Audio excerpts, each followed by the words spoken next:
So this is Dyan's heart rate and the alarms that have been going off all night. As she's been wearing the pulse oximeter throughout the night.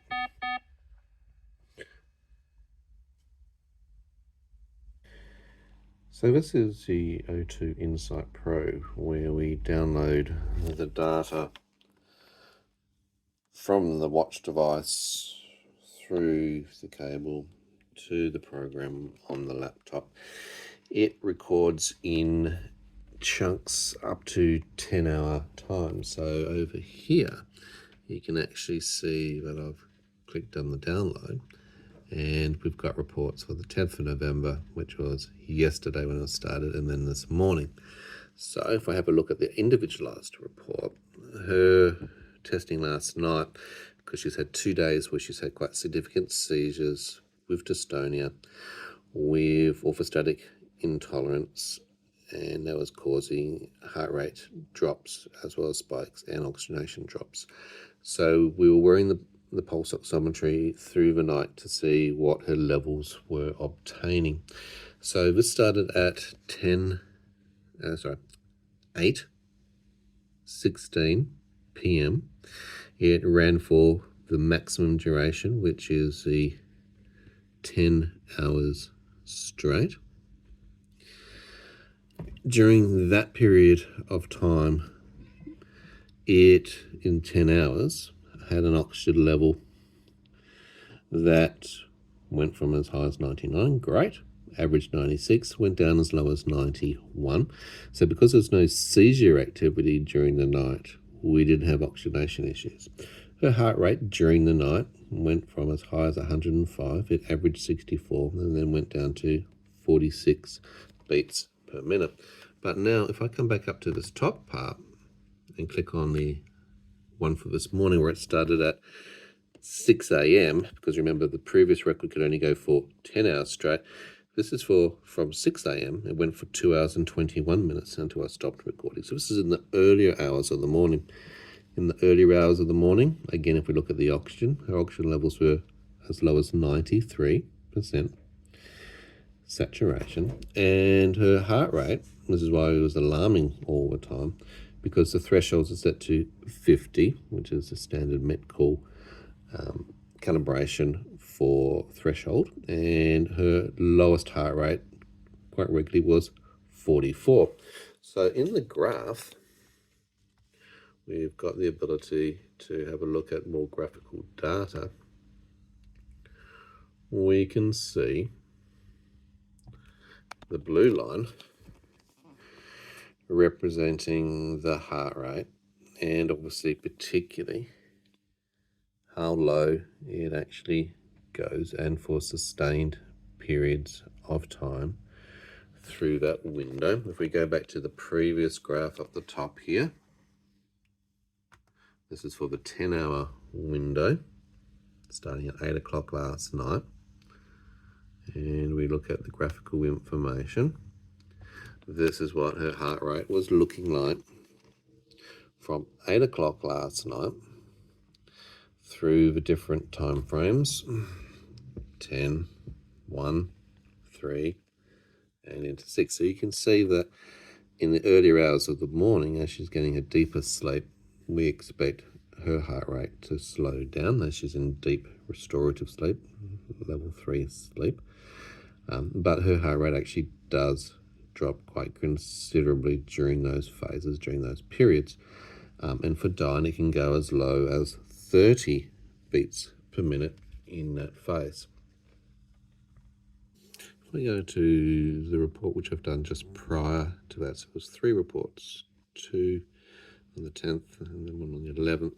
This one started at 3:04 p.m. It ran for 2 hours and 55 minutes. During that time, oxygen stats, SpO2, highest was 99, average was 96, lowest went down to 89, below threshold. Her pulse during that time, 90, average was 67, lowest was 50. So this is during daylight hours in the afternoon from 3 o'clock. You can see a considerable chunk, about 22% of the time, her oxygen saturation is below 95% standards in that phase. And when we look at the bigger graph information, we can see in the red, oxygen, and blue, heart rate. So the data is very useful for us to work out patterns when things occur, and particularly around events. As an example, in this report, we can see that her oxygen levels go to 87% saturation. Heart rate was variable between 96 to 53 with an average of 64, but the graphical information tells us that about 28% of the time she was below 95%, and for about 5% of the time she was below 90%, which is not a good time to be in. We want her oxygen to be obviously 95% and above, but the data is consistent. It tells us what happens during specific events. So this was around a seizure event, and during a seizure she was struggling with oxygen in that period of time. All of these data records are then stored as PDF files onto the laptop. They have a date and time stamp. They show the duration, when the readings were started, how long they went for. They can give us an indications of how low her oxygen goes. So in this case, it went down to 80% saturation. How low the heart rate goes, how long it stays in those periods for, so that we get some graphical data to understand what the risks are. And we can graphically follow the chart of the red line and see that it's just not a single little spike for a second, but it's saying sustained periods of time in these windows, and why we then use supplementary medical oxygen to help support Dyan during that phase.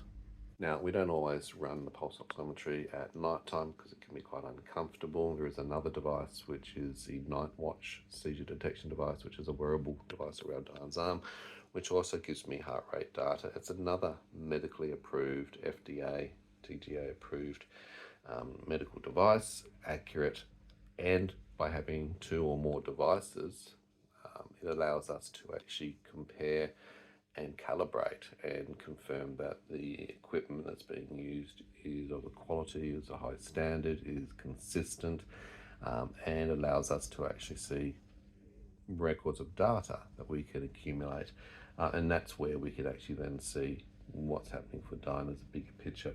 So yeah, very useful. This is the O2 Insight Pro. This is the Check Me device that Dyan wears as a wearable pulse oximetry. These are the reports, and the clinical team can then receive those, as I said, in a PDF format, and we can get graphical data to actually represent patterns.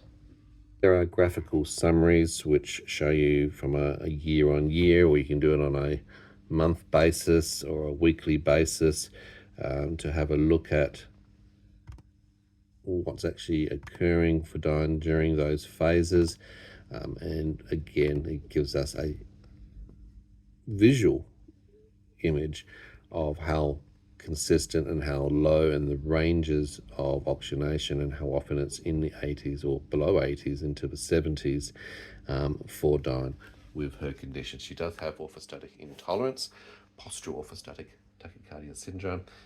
This is obviously affecting both oxygenation and heart rate and blood pressure. That's why she's bradycardiac a lot of the time, very low blood pressure, and contributes to the complexities around management because of her chromosomal genetic condition 22q11.2 deletion syndrome.